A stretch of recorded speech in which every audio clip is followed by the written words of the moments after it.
The two suns hung low in the purple sky. Their light stretched across the alien playground, making the sand glow gold. Children's laughter filled the air, mixed with the thud of a leather ball bouncing from one hand to another. The ball flew high, then low, rolling over the sand. And little feet chased after it, leaving small dust clouds. But Lyra did not run. She sat alone on a flat stone wall, her thin arms wrapped around her knees. Her long hair, pale like moonlight, moved in the warm breeze.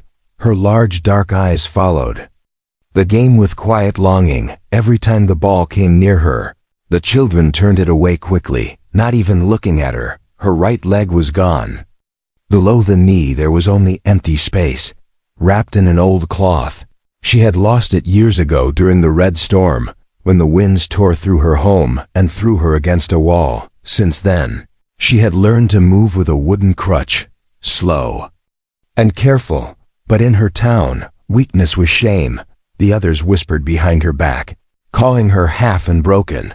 No one invited her to play. No one asked how she felt. The world had moved on, and she was left behind. Today was no different. The children ran in circles, shouting and laughing, their long alien tails swishing in the air. Lyra's tail was still, resting against the stone.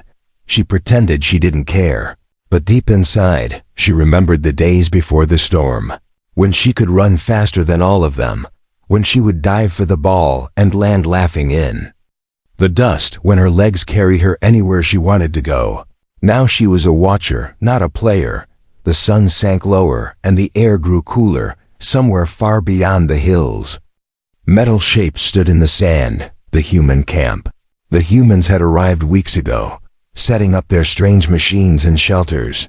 The town elders said they were here to study the planet. They said humans were soft creatures who needed machines to survive. Lyra had never spoken to one. She only saw them from a distance, tall figures in clean clothes, their skin smooth, their eyes bright and strange. Today, as she sat on the wall, she felt a shadow fall across her. She looked up, and her heart jumped. A human stood there. He was tall, with short dark hair and a strong jaw. His eyes were not cold like the elders had said. They were warm, studying her, not like she was broken, but like she was important. He wore a simple jacket with small glowing symbols on the chest. On his back, he carried a case, long and thin. For a moment, Lyra froze. She had never been this close to a human. The man smiled gently and stepped closer. The children playing ball slowed and stared, whispering to each other. But the human did not look at them. His eyes stayed on her. "You're not playing," he said, his voice deep but kind. Lyra turned her head away, her cheeks hot. "I don't play," she whispered. "Why not?" he asked, stepping closer until he stood just a few steps from her. Her eyes dropped to her missing leg. The human's gaze followed, but there was no pity in it. Instead, his lips curved in a small smile. "I can build legs," he said simply. Her head snapped up in surprise. "What?" she asked. "I'm an engineer," he said, tapping the case on his back. "I make things. Legs, arms, even ones better than the ones you were born with." Lyra blinked at him. Her people never spoke of such things. Artificial limbs were not part of her culture. In her town, if you lost something, you learned to live without it. You did not replace it. "You're strange," she said without thinking. The man chuckled. "I get that a lot," he said. "But strange can be good." She looked away again. "If I had a leg, they would still laugh," she said quietly. "Maybe at first," he admitted, "but then they'd see you run past them, and they'd have nothing left to say." She frowned, unsure if she could believe him. "You don't even know me," she said. "I know enough," he replied, his eyes steady on hers. "You want to run again." "I can see it." Her chest tightened. He was right, but she would never admit it. "I don't need your help," she said quickly. The human didn't argue. He only smiled and stepped back. "All right," he said. "I'll come back tomorrow. You'll see." And then he turned and walked away, his boots crunching softly in the sand. Lyra watched him until he disappeared over the hill. The children were still playing, but she didn't look at them now. She kept her eyes on the empty path where the human had gone. Her fingers curled tightly around her crutch. She didn't know why, but her heart was beating faster than it had in years. For the first time in a long time, someone had walked toward her with purpose, and she had a strange feeling. Tomorrow would not be the same as today. Asterisk. The next day came with a pale yellow light. The two suns were higher in the sky, but the air still held the cool breath of morning. The playground was quiet now, only a few children playing in the distance. Lyra sat again on the same stone wall, her crutch leaning against her side. She told herself she was only there because it was her spot, not because she was waiting, but deep inside. She kept glancing toward the hill. She remembered the human's words from yesterday, "I'll come back tomorrow." Her mind replayed them over and over. Why would a stranger make such a promise? Why would a human care about her? She told herself he wouldn't come. Humans had their own business, their machines, their strange studies. Why would one of them bother with a broken alien girl? Yet her heart thudded faster when a tall figure appeared on the hilltop. It was him, the same dark-haired human, the same calm smile. He walked toward her with long, steady steps, the case from yesterday still strapped to his back. When he reached her, he didn't speak at once. He simply sat down on the stone wall beside her. For a while, they both just looked at the empty playground. "You're early," Lyra said quietly. "You're here," he replied. "That's what matters." She frowned, unsure how to answer. "You didn't have to come," she said. "I wanted to," he said simply. The silence stretched. Then he reached behind him and set the case on his lap. With a smooth motion, he opened it. Inside, nestled in soft padding, was something silver and sleek. It curved like the shape of a leg, but lighter, smoother. Parts of it shimmered faintly as if it was alive. Lyra stared, unable to hide her curiosity. "It's strange," she whispered. "It's yours," he said. "If you want it." She blinked at him. "I didn't say yes," she said. "You don't have to," he replied. "I'm not here to force you." She looked away.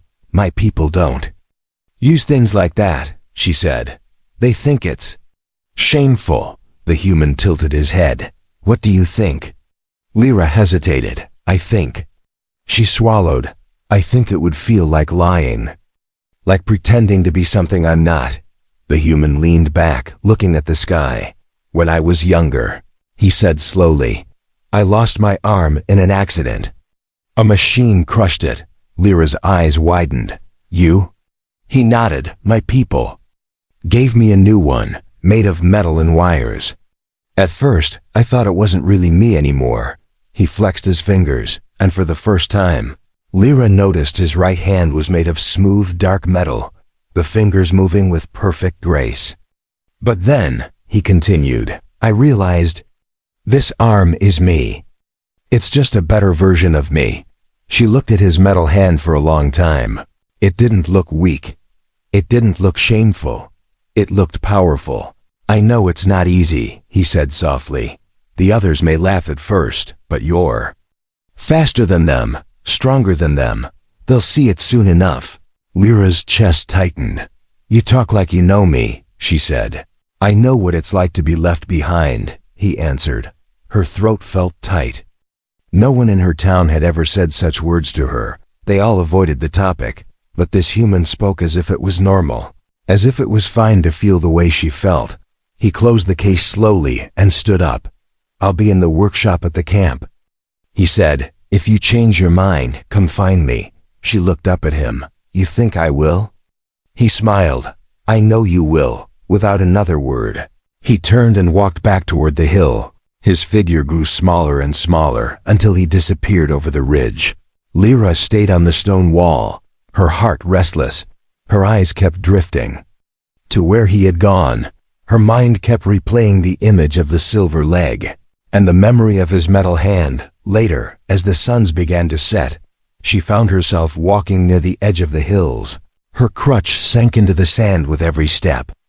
She told herself she was just walking for fresh air. but her feet kept pointing toward the direction of the human camp. She stopped at the top of the hill. From there, she could see the strange human tents, glowing softly in the fading light. And faintly, she could hear the hum of their machines. Somewhere down there, the human was working. Somewhere down there, the silver leg was waiting.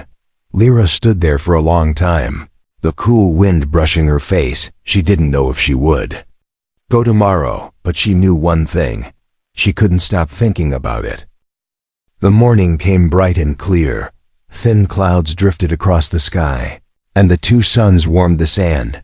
From her small window, Lyra could see the hills where the human camp lay hidden. She told herself again she wasn't going there. She told herself she had better things to do, but her crutch was already in her hand. Her feet were already moving toward the path. It felt strange, as if her body had made the choice before her mind did. The climb over the hill was slow. Her crutch sank into the soft sand, and her arms ached with the effort. But when she reached the top, she froze. Below her spread a sight unlike anything she had ever seen. The human camp was alive with movement. Tall silver frames stood in neat rows, supporting sheets of white fabric that shifted in the wind. Lights glowed from inside the tents. Even in daylight, strange machines hummed and clicked, sending out little puffs of steam. Humans walked between them, carrying tools, speaking in their fast, sharp language. Lyra stayed low, half hidden behind a rock. She didn't want to be seen. Her heart pounded in her chest. This was another world. Her people's homes were built from stone and wood, but here, everything was metal, glass and light. Then she saw him, the same human from before. He stood at a long work table under a tall tent. The case from before lay open beside him, but now other shapes lay on the table, pieces of silver, narrow tubes, wires that gleamed like threads of water. He was working with his hands. She remembered his right hand was metal, but it moved so smoothly she could hardly tell it apart from the other. He bent over the table, attaching the curved plate to a joint, then tested the movement. The piece clicked softly, bending and straightening like a real knee. Another human walked over to him. This one was taller, with hair the color of copper. They spoke for a moment, and Lyra caught only a few words in her own language, faster than any of them. She leaned forward, her eyes wide. Were they talking about her? The copper-haired human laughed and shook his head. The dark-haired one, her human, only smiled. Then he picked up a small tool and began polishing the curved silver surface until it shone. Lyra didn't notice she had taken a step closer. The hum of the machines filled her ears. The smell of heated metal and oil floated in the air. She had never seen such careful work. In her town, repairs were done quickly, often leaving scars in the wood or stone. But here, every movement was precise. Almost gentle, she crouched behind another rock, inching closer. From this distance, she could see the full shape of the leg. It was longer now, connected at the knee joint, at the base. A curved blade-like foot rested against the table. It didn't look clumsy or heavy. It looked like it was built for speed. Her breath caught.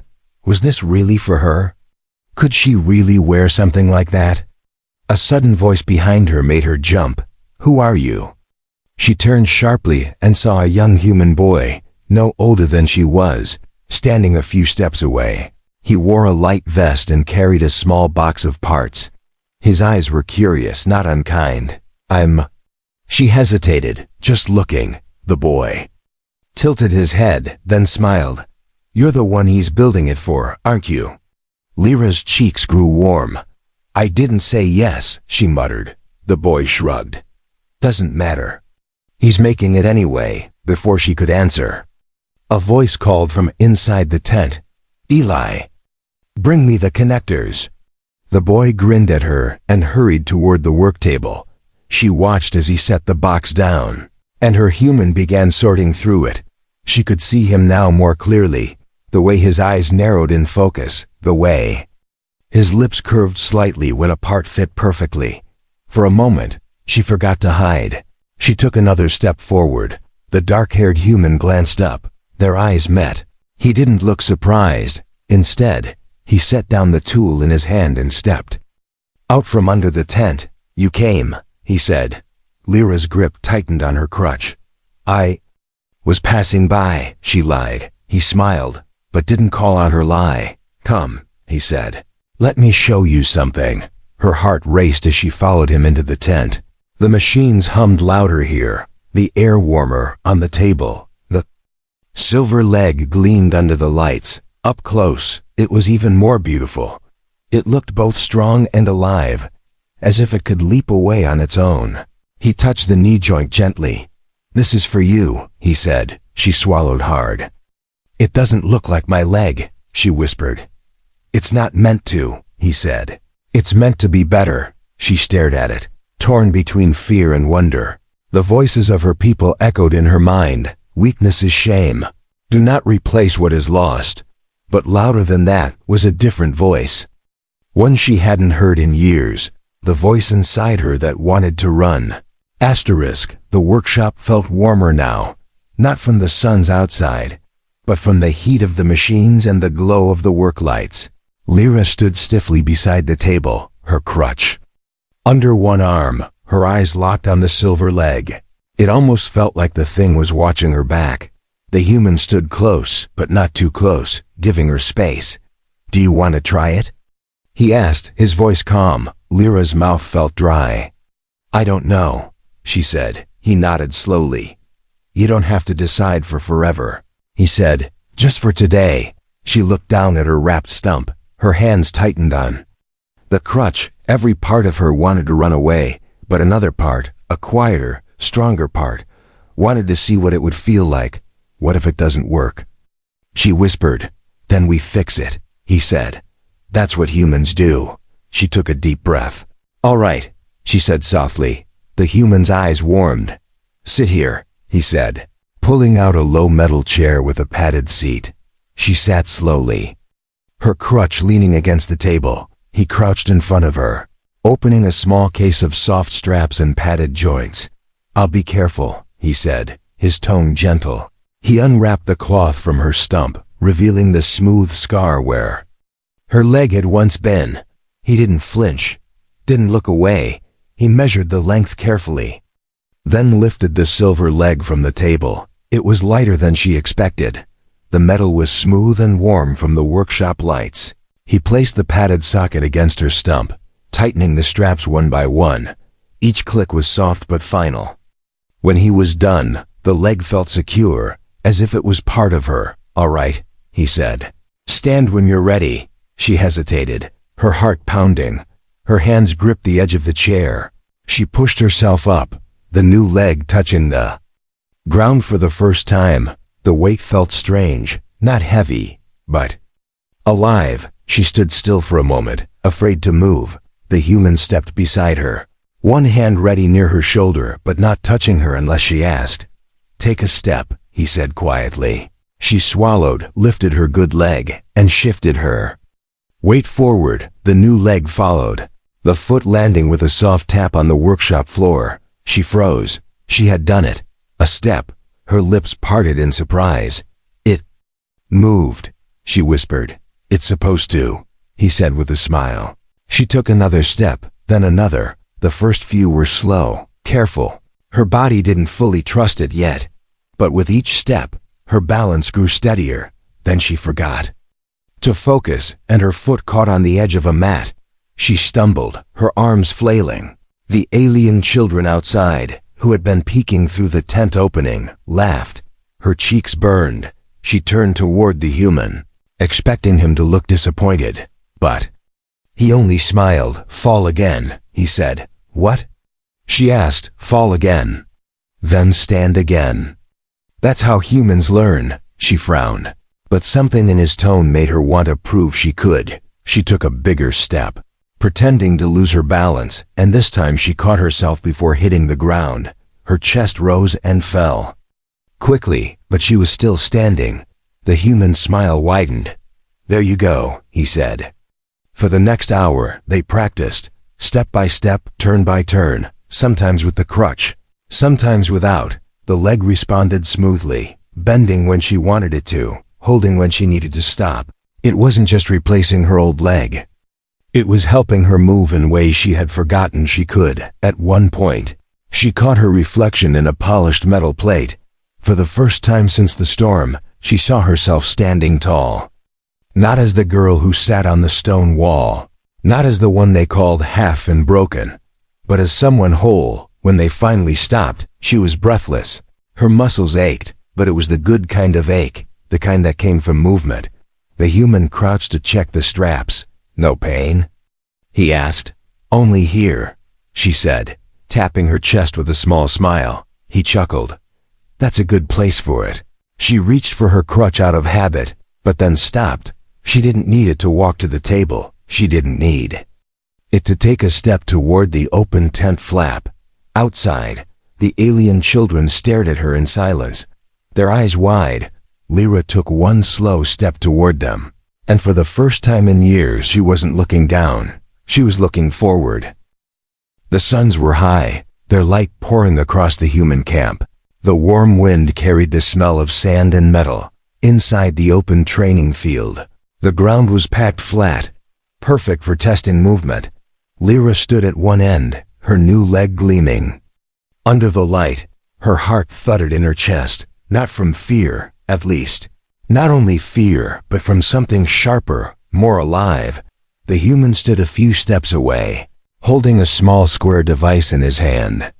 It had a glowing screen and strange numbers running across it. He called it a timer. "Today," he said, "we see what you can really do." Lyra swallowed hard. "You mean run?" He smiled. "Yes, run." She looked down at the silver leg. It felt strong when she walked, but running? That was something else. She hadn't run since the storm took her leg. In her mind, running still belonged to a different version of herself, a girl from before. "What if I fall?" she asked. "Then you stand again," he said simply. He pointed down the long track. "From here to that line, as fast as you can." Her stomach felt tight. The alien children were there too. Standing along the edge of the track, some had followed her from the playground, curious to see if the strange human leg would even work. A few of them still wore mocking smiles. Lyra's tail twitched. She wasn't sure if she wanted to prove herself to them, or to herself. "Ready?" the human asked. She nodded slowly. He raised the timer. "Go." At first, her steps were slow, cautious. The leg responded smoothly, but she kept expecting it to slip or twist. Then the human's voice rang out behind her. "Don't think. Move." Something shifted inside her. Her arms pumped, her stride lengthened. The silver foot struck the ground with a quick, light tap, pushing her forward. She felt the air rush past her face. Her chest rose and fell faster, but her body didn't feel like it was breaking. It felt like it was waking up. Halfway down the track, she forgot she was testing anything. She was simply moving. The ground blurred under her. The wind filled her ears. Her heart pounded with a rhythm that matched her steps. It was the rhythm of freedom. When she crossed the line at the far end, she skidded to a stop, her breathing loud in her own ears. The human was already walking toward her, his eyes bright. He showed her the timer screen. "You're faster than every child in your town," he said. She blinked, trying to understand the words. Faster, not just equal. Faster. The children along the track had stopped smirking. Some were whispering, others just stared. One of them, a boy who used to mock her the most, looked away quickly when she met his gaze. "Again," she said suddenly. The human smiled like he had been waiting for her to say that. They walked back to the start line. This time, she didn't feel fear in her stomach. She felt fire. When he called, "Go," again, she exploded forward. The silver leg moved like it was part of her. No hesitation, no uneven steps. She pushed. Harder, faster. The air roared in her ears. By the time she reached the end, she was grinning without realizing it. The human checked the timer again and laughed softly. "Even faster," he said. She couldn't stop smiling. Her cheeks hurt, but she didn't care. The children began edging closer, curiosity replacing mockery. One of the younger ones asked, "Does it hurt?" Lyra shook her head. "No," she said. It feels like flying. The human stepped closer, his voice low so only she could hear. Do you see now? She nodded, still catching her breath. I see, she said. I can run again. He tilted his head slightly. No, he said. You can do more than you ever could before. The words settled deep inside her. For years she had thought. Her life had stopped the day she lost her leg. Now she knew it had only been waiting for this moment. They trained until the shadows grew long. Short sprints, long runs. Sudden stops. The leg handled them all. Her body learned to trust it. Her mind learned to trust herself. By the time the suns dipped low, Lyra stood at the track's edge, sweat on her brow, her breathing steady. The human packed away his timer and tools. You're ready, he said. For what?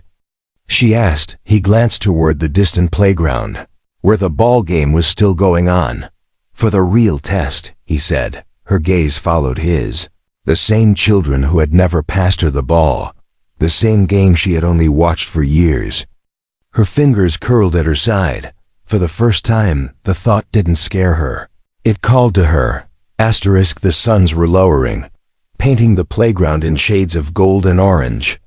The sound of laughter carried on the warm wind, mixed with the sharp slap of the leather ball. Lyra stood at the edge of the field, the dust warm under her new silver foot. The alien children were deep in their game, running and jumping with the wild energy she remembered so well. For years, this place had been a reminder of everything she had lost. Now it felt like an invitation. The human stood behind her, arms folded, watching quietly. You don't have to prove anything to them, he said. I know, Lyra replied, her voice calm but steady. I want to. She stepped forward, the sound of the game filling her ears. The children noticed her almost at once. Some stopped running, others just slowed down, the ball bouncing in the dust between them. One of the older boys crossed his arms. What do you want? He asked. Lyra's tail flicked behind her. To play, she said simply. A few of them laughed. Since when can you run? Another child teased. Since now, she said. Stepping into the circle, her voice was even, but her heart was hammering. The boy holding the ball tossed it lightly from hand to hand. You'll just slow us down, he said. Lyra tilted her head. Try me. The boy smirked, then threw the ball to another player. The game began again, but this time, Lyra moved with them. Her first steps were cautious. She needed to feel the rhythm, to see how fast they moved. But the moment she saw an opening, she went for it. The ball rolled loose between two players. In the past, she would have stood still, watching it slip away. Now she darted forward, the silver leg pushing her faster than the others expected. She reached the ball first, scooped it up, and spun away from the nearest player. The gasps came quickly. She ran toward the goal marker, the ground blurring beneath her. One of the older boys chased her, but she pulled ahead with ease. Her silver foot bit into the dirt, carrying her farther faster. When she threw the ball, it sailed clean through the marker. The playground went quiet for a heartbeat. Then someone shouted, "She scored!" A mix of cheers and murmurs rippled through the group. The ball was tossed back into play, this time. They didn't ignore her. They tried to keep her out. But Lyra had learned more than speed from the human. She had learned control. She weaved between players, timing her movements, stealing the ball twice, passing it once. Each time she moved, her leg responded without hesitation. The human watched from the stone wall where she used to sit. There was no smile on his face now, just quiet pride. He could see it. She wasn't just keeping up with them. She was leading the game. A younger girl on her team hesitated near the edge of the field, the ball in her hands. Lyra called to her, "Here." The girl threw it, and Lyra caught it mid-run.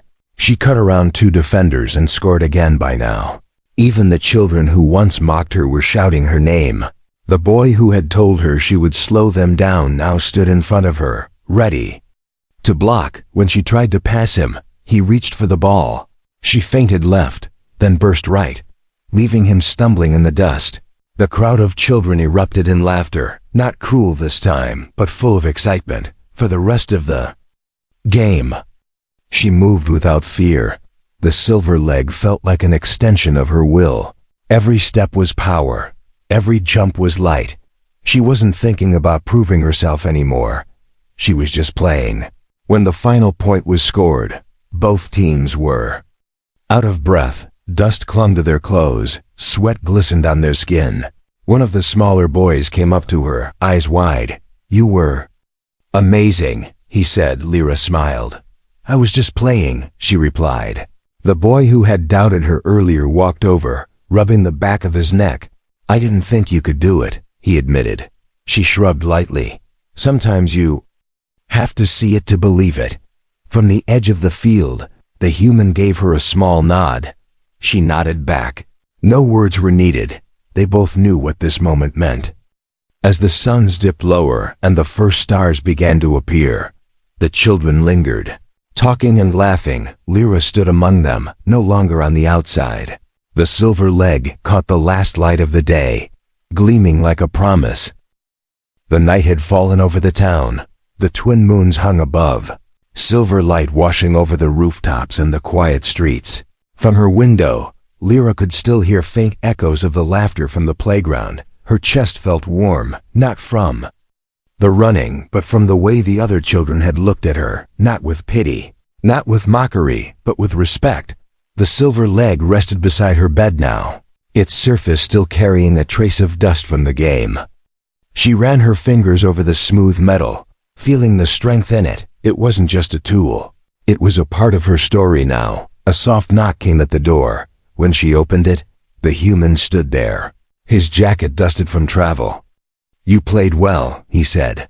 "I did more than play," she replied with a small smile. He nodded. "Yes, you did." They stepped outside, walking toward the hill that overlooked both the town and the human camp.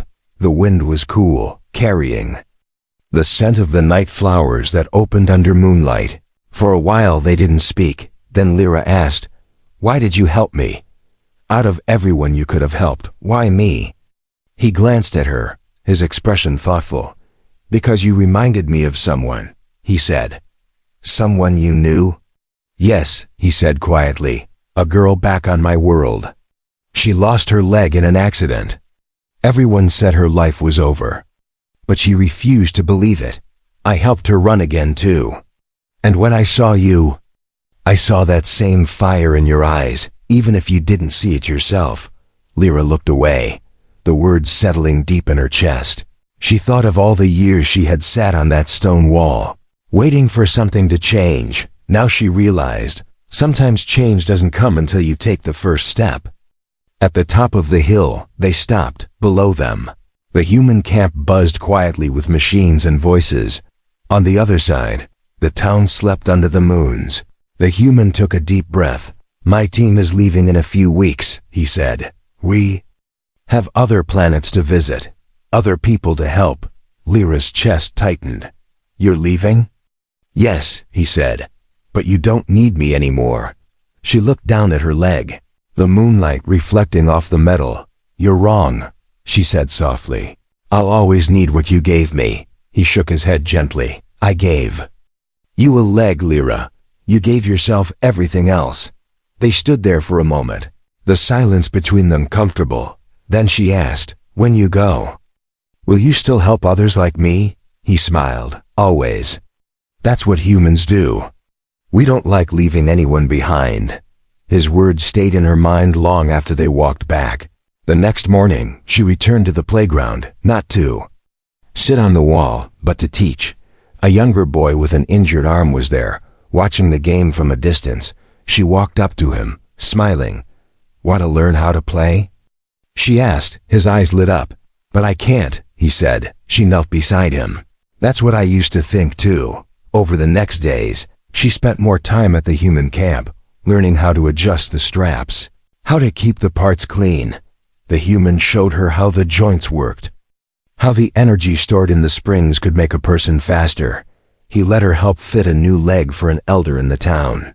At first, the elder had refused, but when he saw Lyra walk and run, he had agreed with a quiet nod. Word spread quickly in a place where weakness had once been shame.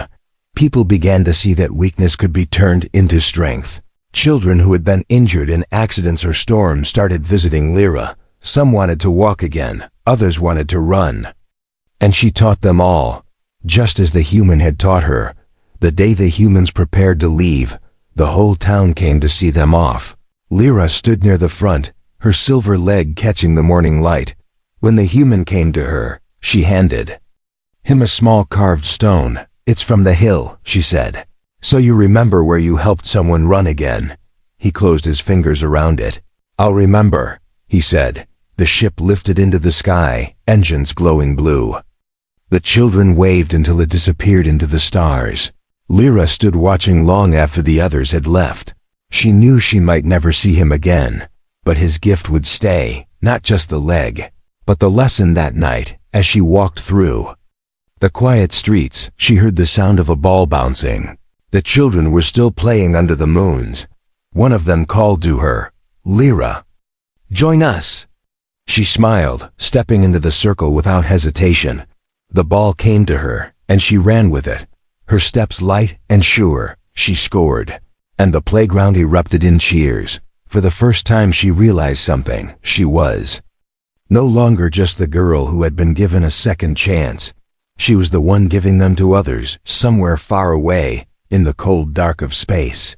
A human ship carried its crew to another world, and somewhere in the galaxy, another child waited for the day a human would walk toward them with purpose, because that's what humans did. They changed the ending of stories.